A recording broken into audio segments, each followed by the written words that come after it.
Karena 5 hal ini, istri muda Yosef merasa syok dan tertekan.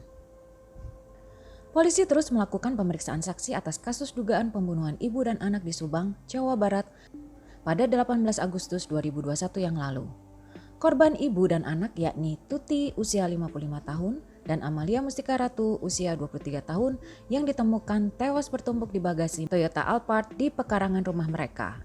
Salah seorang saksi yaitu M, istri muda Yosef saat ini dikabarkan dalam kondisi syok dan tertekan. Hal tersebut dikarenakan 3 hal berikut ini. 1. Diperiksa sebagai saksi untuk dimintai keterangan dan sempat menjalani tes DNA. Polisi sendiri sudah meminta keterangan dari 25 orang saksi, termasuk Yosef, suami Tuti, M, istri muda Yosef, serta 2 anak M. M didampingi oleh kuasa hukumnya, Robert Marpaung. M diperiksa selama 10 jam. Kemarin Ibu M diperiksa di Polres Subang sebagai saksi. Kemarin Senin 23 Agustus 2021 saya dampingi pemeriksaannya dari jam 11 hingga jam 21.00, kata Robert Marpaung via ponselnya. Selasa 24 Agustus 2021 seperti dikutip dari berbagai sumber berita.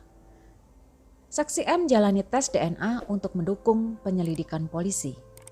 M beserta 2 anaknya sempat menjalani tes DNA oleh Polri.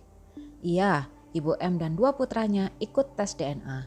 Diambil sampel kuku dan darahnya, ucap Robert. Jadi analisis saya soal tes DNA itu, polisi hendak mencocokkan barang bukti yang ditemukan di lokasi kejadian. Karena polisi menemukan darah dari pihak lain di lokasi kejadian, kata Robert.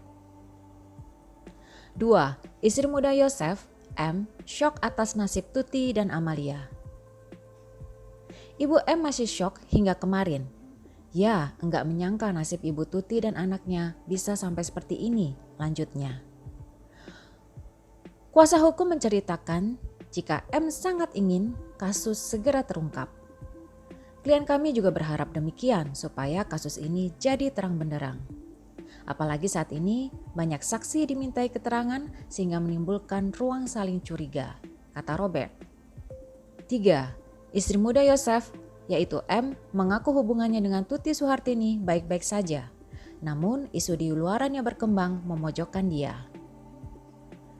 Saat ditanya bagaimana hubungan antara M sebagai istri muda dan Tuti sebagai istri pertama Yosef selama ini, Robert menyebut berdasarkan cerita M, hubungan keduanya harmonis. Kalau masalah secara rumah tangga antara keduanya tidak ada masalah, karena pernikahan M dengan Yosef sudah lama, sudah bertahun-tahun. Selama itu enggak ada masalah, baik-baik saja, ucap Robert lagi. 4. M bertahan pada alibinya bahwa dia tidak bersalah. Robert menyebut dalam pemeriksaan tersebut M diperiksa polisi seputar keberadaan M pada Rabu 18 Agustus atau 17 Agustus 2021.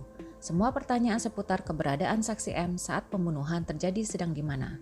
Tapi dari yang disampaikan Ibu M, beliau saat hari kejadian sedang di rumah, didukung juga dengan beberapa bukti.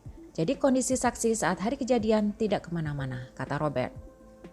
Pengacara M, Robert Marpaung, juga mengungkapkan bahwa M atau istri muda Yosef telah setahun lebih tidak berkomunikasi dengan korban Tuti.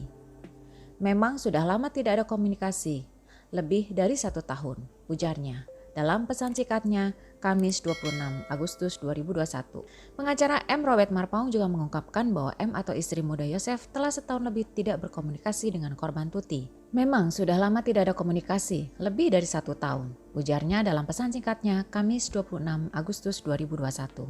5. M dan Yosef dijemput polisi di rumahnya. Pihak kepolisian kembali melakukan olah TKP tambahan di rumah korban Tuti dan Amelia pada hari Senin 30 Agustus 2021 yang lalu. Sejumlah saksi termasuk keluarga dekat kembali diundang untuk dimintai keterangan tambahan untuk melengkapi klarifikasi hasil temuan dan penyelidikan polisi. Polisi membawa anjing pelacak untuk membantu olah TKP dan klarifikasi kepada saksi. Kuasa hukum menyebut pemeriksaan keduanya masih sebagai saksi kasus Rajapati, Tuti, dan Amalia. Hingga saat ini, polisi belum menetapkan pelaku Rajapati Subang tersebut, namun titik terang mengarah kepada keluarga dekat korban. Kita tetap sabar menunggu hasil temuan polisi dan berharap semua akan terang benderang. Sobat cerita berita Happy 50, mari kita ambil hikmahnya atas kejadian di Subang tersebut dan semoga kita semua sehat selalu. Jangan lupa klik tombol subscribe-nya, kasih like, komen yang membangun, dan juga share. Terima kasih.